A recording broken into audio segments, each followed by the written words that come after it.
Warahmatullahi wabarakatuh. Nahmaduhu wa nusalli wa nusallimu ala rasulihil karim wa ala alihi wa ashabihi ajma'in amma ba'du. Alhamdulillah jemaah salat subuh yang dimuliakan Allah, kita lanjut ngaji fikih. Kita awali majelis kita dengan kalimat Fatihah ala guru-guru kita. Ya hadratin Nabi Mustafa Muhammadin sallallahu alaihi wasallam wa azwajihi wa dzurriyyatihi jami'an. Assalamualaikum warahmatullahi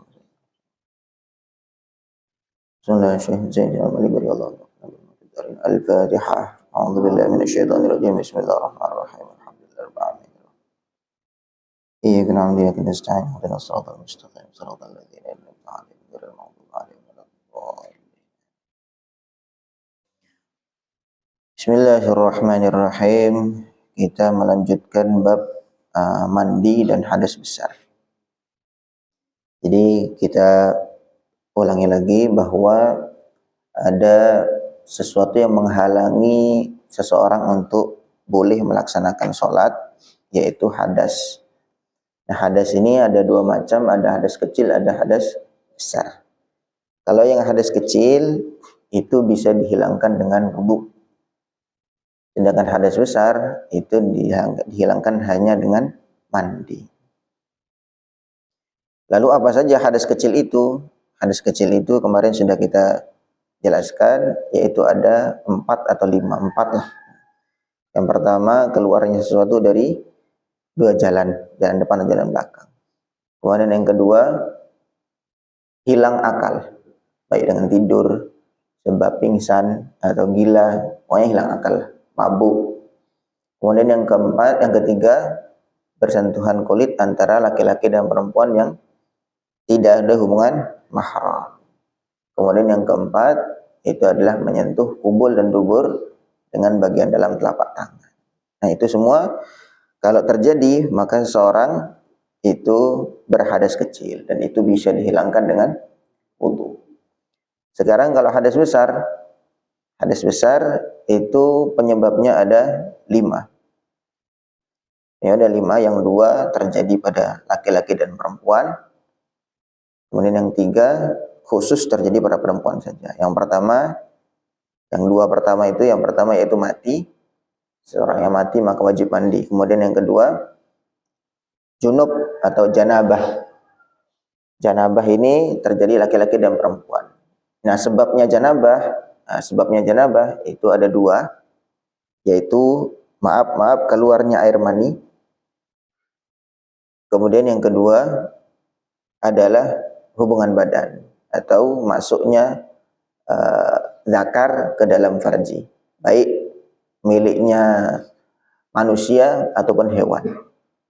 Baik miliknya manusia ataupun hewan. Nah, itu terjadi walaupun tidak sampai keluar mani ya. Hubungan badan walaupun tidak sampai keluar mani, kalau sudah masuk maka langsung sudah berhadas besar, maka mewajibkan mandi. Nah, kemudian yang 3 lagi khusus dialami wanita, yaitu haid, nifas, dan melahirkan. Nah, sekarang sudah kemarin kita bahas juga tentang apa saja yang diharamkan bagi orang junub. Bagi orang junub yang tidak boleh adalah semua yang tidak diperbolehkan bagi orang yang berhadas kecil, yaitu yang pertama menyentuh sholat tentunya. Sholat. Kemudian yang kedua tawaf. Kemudian yang ketiga menyentuh dan membawa mushaf Al-Quran. Nah, kemudian untuk yang hadas besar ditambah lagi 2. Yang pertama membaca Al-Quran, melafazkan Al-Quran. Kalau hadas kecil melafazkan Al-Quran tanpa memegang mushaf masih boleh. Orang berhadas kecil kemudian dia sambil hafalan, sambil nyapu atau sambil apa begitu melantunkan Al-Quran masih boleh.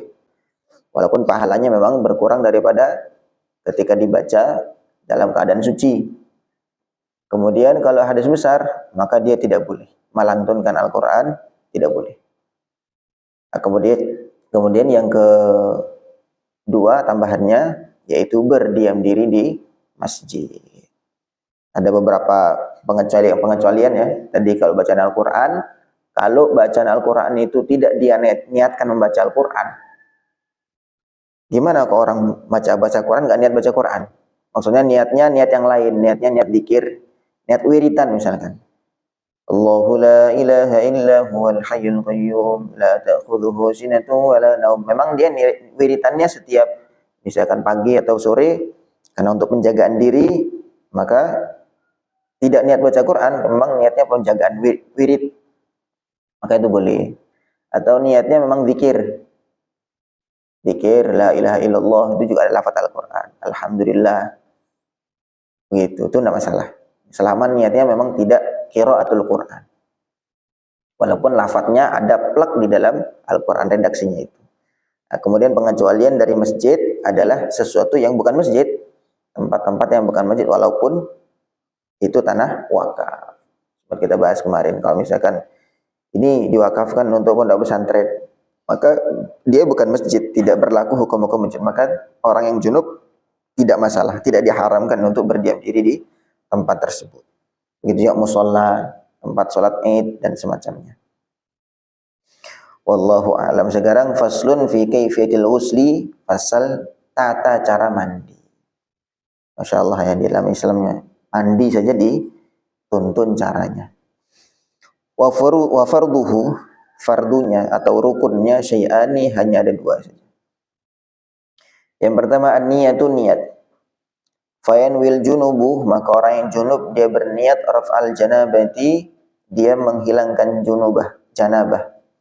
Awil hadatsil akbari, atau menghilangkan hadas besar. Aw nahwa dzalika, atau semacam itu.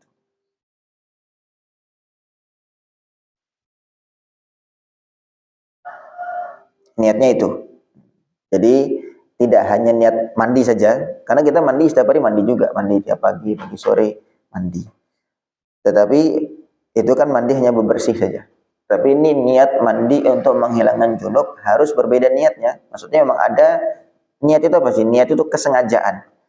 Niat itu kesengajaan. Maksud hati niat mandi adalah untuk menghilangkan hadas besar. Gitu. Jadi memang hadas itu kan najis yang maknawi, najis yang abstrak, tidak nampak oleh mata. Tetapi mesti kita hilangkan. Kalau sesuatu yang nampak oleh mata kan kita tahu memang menyiram untuk menghilangkan itu. Gitu. Tapi kalau yang abstrak biasanya kadang-kadang orang lupa niat dalam hal niat ini. Maka niat mesti niat mandi menghilangkan hadas besar. Atau kalau misalkan dari haid, ya mandi dari haid, mandi dari nifas dan semacamnya.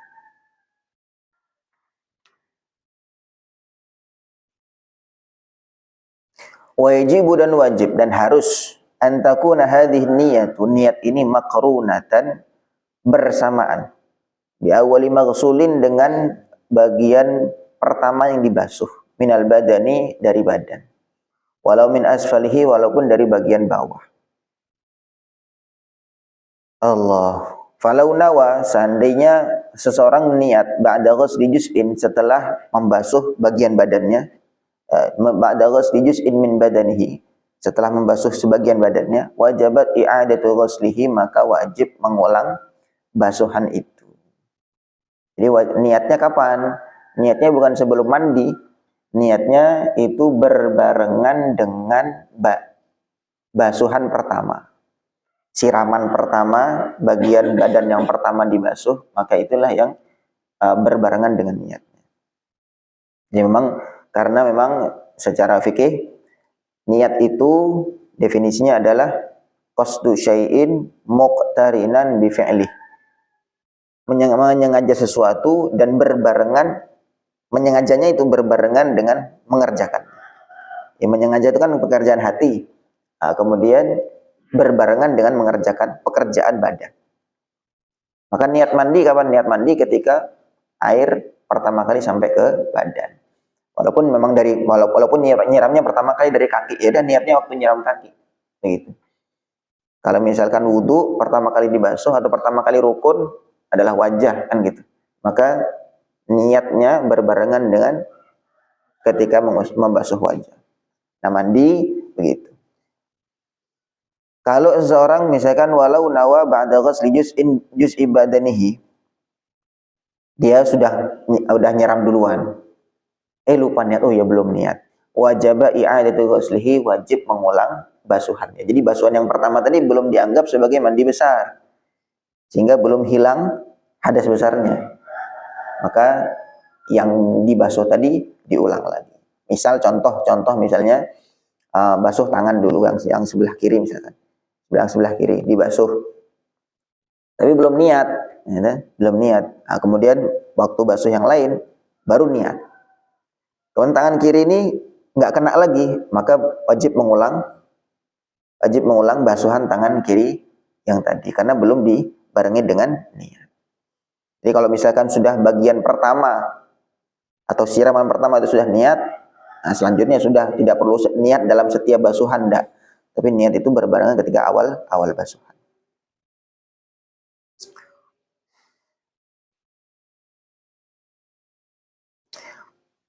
Wa yusannu, dan disunnahkan.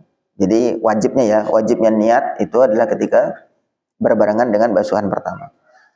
Kemudian sunnah, wa yusannu taqdimuha, sunnah mendahulukan niat ma'a sunanil mutaqaddimah, bersamaan dengan sunnah-sunnah yang mendahului mandi. Jadi sebelum mandi ada sunnah-sunnahnya sebelumnya. Kasiwaki, seperti bersiwak, wal basmalati, dan baca bismillah, wa ghasil kaffaini, wal matmadati wal istinsyaq liyuthaba 'alaiha. Jadi kalau mandi ya, dalam hal ini ya, mandi itu justru sunnahnya itu wudunya lebih dulu. Jadi bukan mandi dulu baru wudu, bukan. Tapi wudu dulu baru mandi. Jadi prosesnya yang pertama adalah ketika hadas besar, maka buang air dulu. Misalkan kalau misalnya kepingin buang air besar atau buang air kecil, habiskan semua, baru kemudian setelah selesai istinja, buang wudu. Setelah wudu baru mandi. Nah, nanti ketika sudah mandi, asalkan selepas mandi itu tidak mengerjakan hal-hal yang menyebabkan hadas kecil, gitu. Tidak ada buang angin atau tidak memegang maaf kemaluan dengan bagian dalam telapak tangan, maka sudah suci dari hadas besar dan suci hadas kecil, tidak perlu wudu lagi. Jadi semuanya hajat-hajatnya itu ditunaikan sebelum mandi. Jadi kemudian ketika mengerjakan sunnah-sunnah sebelum mandi itu, ketika wudu tadi sudah niat wudu sebelum mandi, nah, sehingga terhitung mengerjakan mengerjakan sunnah-sunnahnya mandi. Allahu Akbar.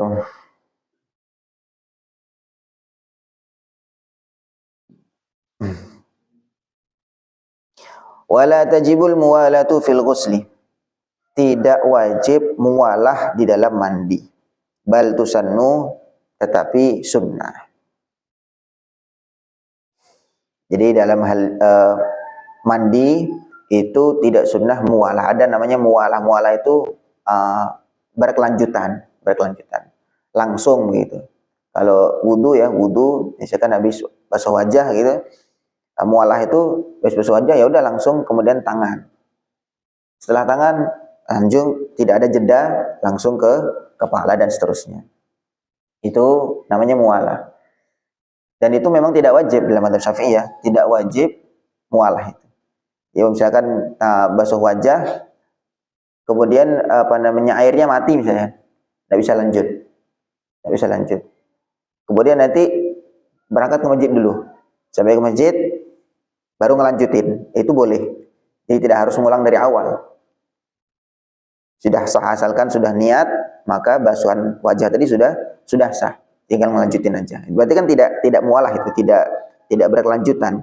Ada jeda antara basuhan satu dengan yang lain.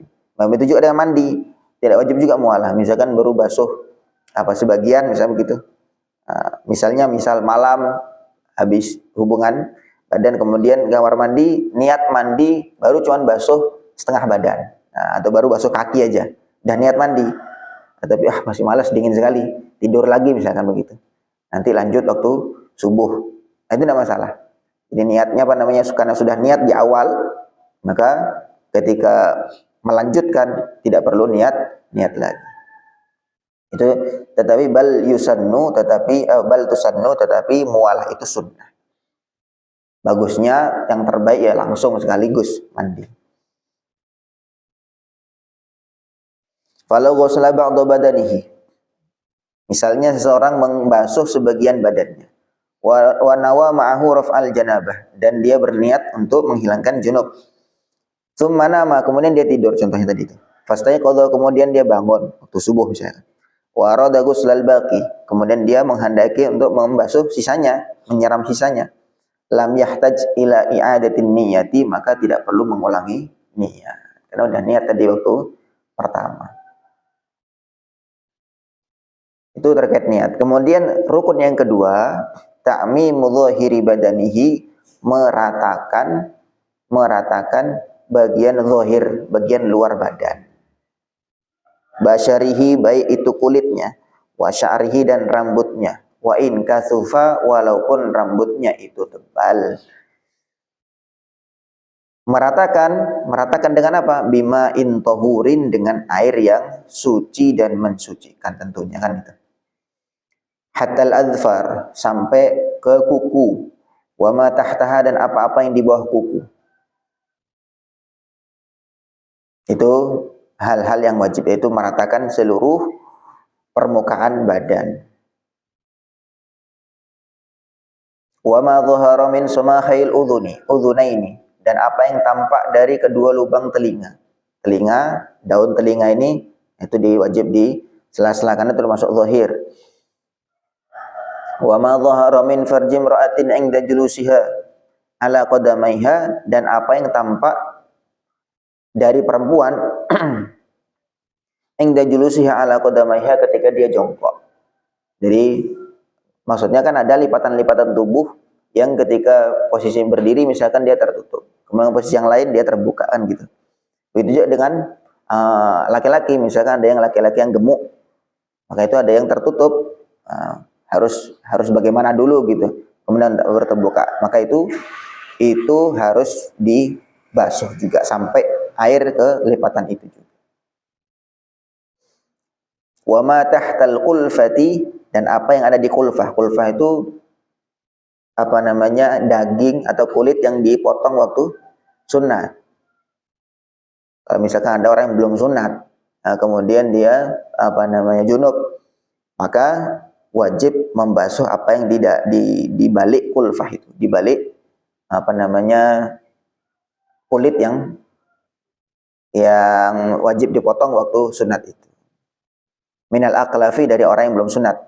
Li'annaha, karena bagian itu mustahaqqatul izalati, harus dihilangkan. Aslinya itu harus dihilangkan. Sebenarnya kan kalau kita itu kan bagian dalam tuh. Di dalam bagian dalam kulit, di balik kulit kan bagian dalam. Tetapi karena itu sebenarnya wajib dihilangkan, wajib disunat gitu kan. Bagi laki-laki, maka ketika dia junub kemudian belum sunat posisinya, ya mesti dibasuh juga. Wa ma dhahara min syuquqil badani, dan apa yang tampak dari apa namanya syukuk itu lubang-lubang, atau misalkan apa yang ada yang bagian terbelah, luka begitu. Kalau misalkan tampak kelihatan, maka itu masuk dalam bagian zahir, bagian luar, maka wajib disampaikan air juga ke tempat itu. Wallahu alam. Ringkasnya pokoknya intinya bagian luar badan. Tidak wajib bagian dalam. Bagian dalam maksudnya bagaimana? Kayak mulut, kumur-kumur, tidak harus kumur-kumur karena mulut masuk bagian dalam. Begitu juga bagian dalam apa namanya hidung, tetapi sunnah. Jadi permukaan. Nah, pengecualian tadi itu pengecualian lipatan-lipatan yang apa namanya sebenarnya itu bagian luar. Itu cuman karena kegemukan, kemudian ada lipatan, itu wajib disampaikan air ke tempat itu. Termasuk juga yang belum sunat, walaupun secara zahir kelihatannya itu bagian dalam, tetapi karena pada dasarnya itu wajib dihilangkan, maka ya wajib dibasuh juga. Wallahu a'lam. Itu tata cara mandi. Jadi mandi sudah fardunya cuma dua saja, niat dan meratakan air ke badan. Dan tidak ada urutannya, dari kaki dulu atau tangan dulu, kepala dulu. Itu tidak ada bebas. Langsung terjun ke kolam renang juga boleh. Langsung terjun ke kolam renang juga boleh. Yang penting berbarengan dengan niat. Saya niat menghilangkan hadas besar lillahi ta'ala. Dah gitu saja. Niat tidak harus berbahasa Arab. Niat itu penyengajaan di dalam hati. Hati menyengaja saya niat mandi sengaja menghilangkan hadas besar. Dah. Walaupun dengan bahasa Jawa boleh, bahasa Bali juga boleh, bahasa apapun boleh. Yang penting memang niat, ada niat. Dan meratakan air ke seluruh badan. Ini beda dengan wudhu ya. Beda dengan wudhu. Wudhu pun kalau caranya dengan nyebur ke dalam kolam atau ke laut begitu juga tidak tidak disyaratkan tertib. Jadi orang kalau wudhu, itu caranya nggak wudhu satu-satu, wudhunya langsung nyebur ke kolam atau nyebur di laut misalkan. Ya sebagai nelayan mau sholat langsung wudhunya nyebur, maka tidak wajib tertib. Tidak wajib tertib. Nyeburnya misalkan kaki dulu, plung gitu. Misalkan maka itu langsung boleh, tidak masalah. Wajib tertib itu kalau wudhunya satu persatu. Kalau wudhunya satu persatu, sudah pakai keran begitu atau disaramkan orang, itu wajib tertib. Tapi kalau dengan cara nyemplung, berendam, itu tidak perlu tertib. Jadi cukup 3 detik aja. Plung, masuk keluar, sudah selesai. Itu wudhu yang tercepat. Wallahu alam. Ada pertanyaan terkait mandi? Oke. Oke. Kencing ada kentut kan? Mana tuh? Apa? Kalau waktu tengah-tengah mandi misalkan gitu ya. Maka nanti kalau seandainya mandi, kemudian ketika tengah-tengah mandi terjadi hal-hal yang menyebabkan hadas kecil, itu kan hadas kecil. Maka nanti selepas mandi ya cukup wudhu saja. Tidak masalah. Yang penting hadas besar itu terhilangkan dengan mandi. Gitu. Tidak masalah. Kemudian nanti misalkan selepas mandi, gitu, selepas mandi itu buang angin, ya sudah itu cukup wudhu saja. Cukup wudhu saja. Maksudnya tadi itu kalau misalkan kita habis wudhu, sebelum mandi sudah wudhu. Kemudian selepas itu kita mandi. Ya, selepas itu kita mandi. Maka selepas mandi tidak perlu wudhu sebenarnya begitu. Karena hadas kecil sudah terhilangkan sekaligus berbarengan dengan hadas besar sebab mandi. Pada dasarnya seperti itu. Cuma nanti kalau misalkan terjadi hadas kecil lagi, ya udah cukup dengan mengerjakan wudhu saja. Ada lagi? Iya. Misalnya setiap hari kan kita sebelum sholat misalnya kan mandi. Iya. Nah, apakah mandi besar itu wudhu itu juga sudah termasuki? Kalau begini, kalau misalnya mandinya itu bukan mandi hadas besar, ya tidak bisa. Tidak tercover lah. Iya. Tidak tercover, wudhunya nggak tercover dengan mandi hadas besar. Kalau mandi biasa maksudnya, mandi biasa. Tapi niatnya mandi wajib. Tetap tidak. Jadi apa namanya? Kan kita tidak dalam kondisi hadas besar waktu itu kan. Tidak kondisi hadas besar. Tidak kondisi hadas besar, kemudian niat mandi sebesar, ya itu tidak ada fungsinya, begitu. Mandinya nggak ada fungsinya.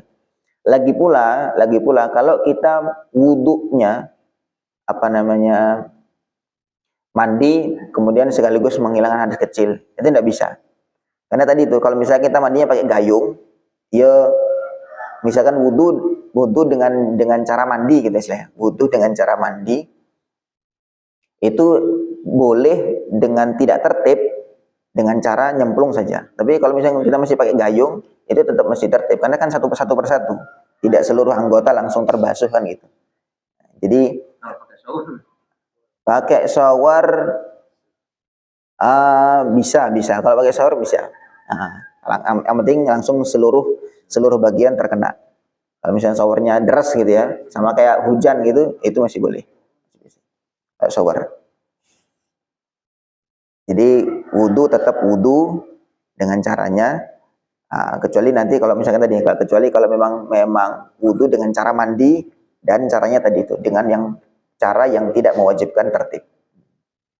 Bisa dengan nyemplung, berendam atau shower. Ada lagi? Tadi tertibnya apa, menyiram dari bagian kanan dulu apa gimana? Kalau untuk mandi itu masuknya sunnah ya. Sunnah itu nanti bagian kanan dulu, kemudian kiri, kemudian tengah. Itu nanti sunnahnya kita baca setelahnya. Tapi ini kita bahas yang bagian tertib, yang rukun dulu, yang wajib dulu. Tapi dalam hal ini sebenarnya mandi itu tidak wajib tertib. Mau dari bawah dulu, kiri dulu, kanan dulu, tidak masalah. Itu wajibnya, yang wajibnya. Tidak wajib ya. Nanti kalau bicara sunnah dengan cara yang istilahnya yang paling ideal lah, maka nanti dibahas tersendiri. Kanan dulu, kemudian wudu dulu, bersiwak dulu, segala macamnya. Sebenarnya kalau kita balik bicara yang ringkasnya, sudah begitu junub, hadas besar, ke kamar mandi, niat hadas besar, langsung mandi, selesai sudah. Rukunnya cuma 2, niat meratakan seluruh badan dengan air, selesai sudah. Adapun nanti kalau bicara yang lengkapnya, nah itu baru, dan nanti menghabiskan lumayan banyak waktu kan begitu. Oke, silakan. Kalau kita wudhu di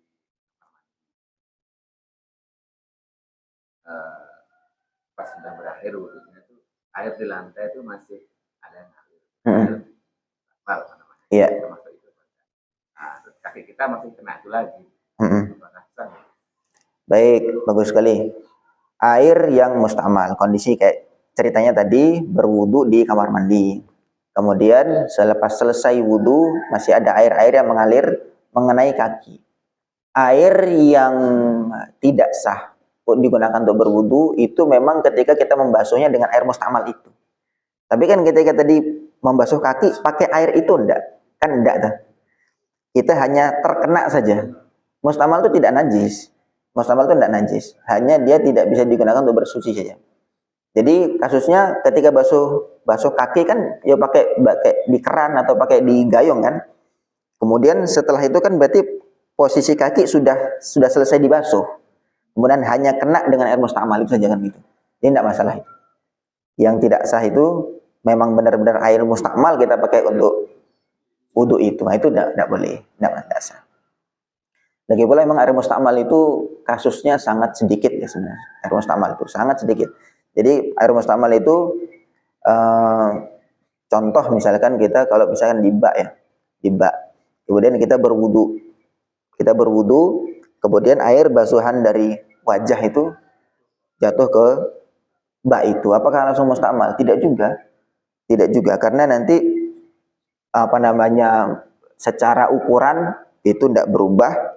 Kemudian apa namanya perbandingan antara air yang suci mensucikan dengan air mustamal masih sangat jauh banyak air yang suci mensucikan. Jadi itu masih tetap kondisi suci mensucikan. Termasuk bahkan dari gayung pun kita juga tidak masalah. Kita misalkan wudhu dari gayung, kemudian masih ada 1 tetes 2 tetes yang nyiprat ke gayung lagi. Jika kita wudhunya pakai gayung, kemudian langsung ambil dari gayung, itu pun masih tidak masalah. Jadi kasus air mustamal itu sangat sedikit sekali.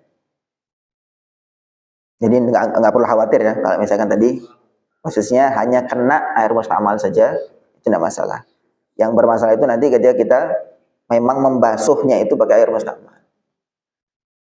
Ada lagi? Oke. Kan kita pakai timba Ya. dan gayung kan di dalam. Dan itu ngambil kan Ya. tangan masuk. Nah ini kan itu masuk air mustamal nggak kena bukan kaki, tangan. Tidak masalah, itu nggak masalah. Nanti begini, yang dihitung mustakmal itu ketika kita meniatkan masuknya tangan itu dengan basuh tangan. Misalnya kita mau wudu mau mandi nih ceritanya. Mau mandi. Dan kita ngambil itu kan belum niat mandi tuh. Gitu. Berarti tangan itu masuk dalam kondisi belum dimandikan. Maksudnya walaupun tangan sudah basah, tetapi dia karena belum niat mandi, berarti belum. Nah, berarti istilahnya belum terpakai untuk membasuh tangan kan gitu. Jadi nggak usah niat mandi dulu, ambil gayung gitu, tidak masalah. Jadi itu pun balik lagi seperti tadi, kasus air mustamul sangat sedikit.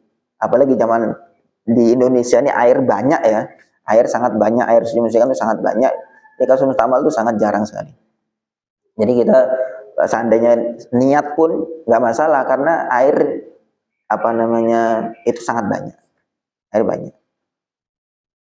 Jadi waktu ngambil gayung tidak usah niat dulu untuk mandi, kemudian baru setelah pas ambil gayungnya baru niat mandi.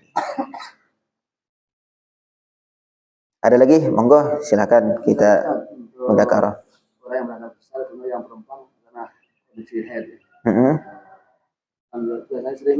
Biasanya kan tidak boleh Al-Quran atau karena pun apa mungkin dengan melafalkan Al-Quran. Ya, memang ini tadi yang banyak problem itu untuk perempuan. Kalau laki-laki kan dia junub kan dia tidak lama langsung mandian gitu. Nah biasanya perempuan dia haid kadang sampai 7 hari, 15 hari begitu. Nah kalau dia sebagai guru pengajar Al-Quran, kemudian mungkin dia sudah punya hafalan Al-Quran, bagaimana solusinya itu? Maka kita pakai pendapat yang tadi. Tidak boleh membaca Al-Quran itu ketika melafatkan itu memang niat membaca Al-Quran. Saya niat membaca Al-Quran ini. Gitu. Tetapi niatnya ketika bukan baca Al-Quran untuk penjagaan diri, wiritan. Walaupun bacaan Al-Quran, tapi wiritan atau niat zikir, maka itu tidak masalah, tidak apa-apa.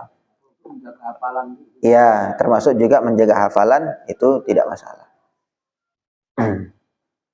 Atau yang lebih aman biasanya dengarkan murotal. Jadi kita yang perempuan menyimak, jadi murotalnya di setel di kaset atau di HP begitu, nah, kemudian menyimak sambil mengulang-ulang hafalannya. Atau memang hanya untuk menegur, misalkan ngajar santri, nah, kemudian menegur apa yang keliru, itu masih tidak masalah, masih boleh, tidak apa-apa untuk wanita yang haid. Memang agak tipis ya, karena sama-sama lafadzkan Al-Quran. Bagian niat saja di dalam hati. Ketika dia niatnya, saya nggak niat baca Quran kok, saya cuma zikirnya saja, atau baca doa, dan semacamnya, itu tidak masalah. Al-Quran juga dapat saja. Doa juga apa? Rabbana atina, nah, doa tidak masalah.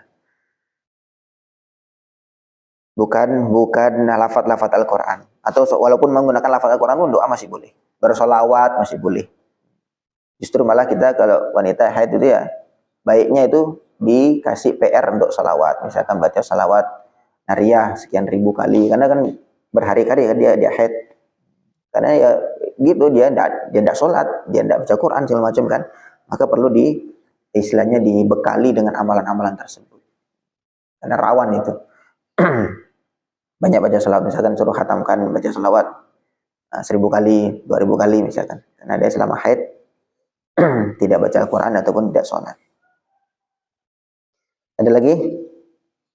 Monggo, ada yang bertanyaan terkait dengan wudhu dan mandi.